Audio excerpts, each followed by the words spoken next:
नमस्कार दोस्तों, आरुषि देहाती ब्लॉग में आप सभी का स्वागत है। आशा करती हूँ आप सब लोग ठीक होंगे।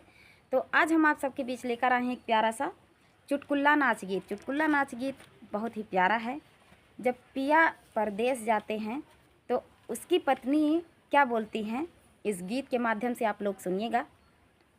कितनी दुख भरी कहानी है। तो हम क्या बोलें दोस्तों, गीत के माध्यम से आप लोगों को खुद ही पता चल जाएगा।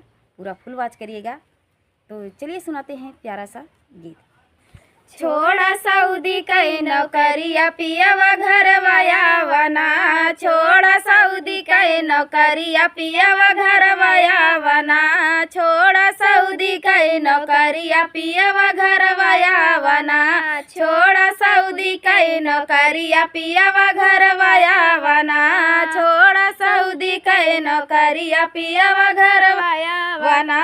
नाही चाही पिज्जा बर्गर, ना चाही गोलगप्पा, पियावा घरवा आवना, पियावा घरवा आवना, करबै रोटी माँ गुजारा, पियावा घरवा आवना, करबै रोटी माँ गुजारा, पियावा घरवा आवना, छोड़ा सऊदी कई नौकरिया पियावा घरवा आवना, छोड़ा सऊदी कई नौकरिया पियावा घरवा आवना।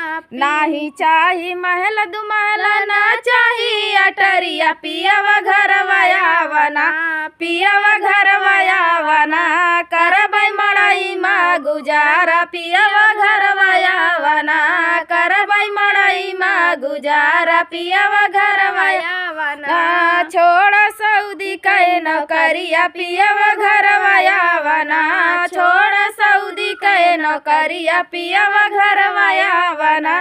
नाही चाही लहंगा चुनरी, ना चाही चुनरिया, पियावा घरवा आवना, पियावा घरवा आवना, करबै लुगरी माँ गुजारा, पियावा घरवा आवना, करबै लुगरी माँ गुजारा, पियावा घरवा आवना, छोड़ा सऊदी कई नौकरिया पियावा घरवा आवना, छोड़ा सऊदी कई नौकरिया पियावा घरवा आवना। नाही चाही सोना चाही, ना चाही हीरा मोती, पियावा घरवा आवना, पियावा घरवा आवना, करबै गिल्टे माँ गुजारा, पियावा घरवा आवना, करबै गिलट माँ गुजारा, पियावा घरवा आवना, छोड़ा सऊदी कई नौकरिया पियावा घरवा आवना, छोड़ा सऊदी कई नौकरिया पियावा घरवा आवना।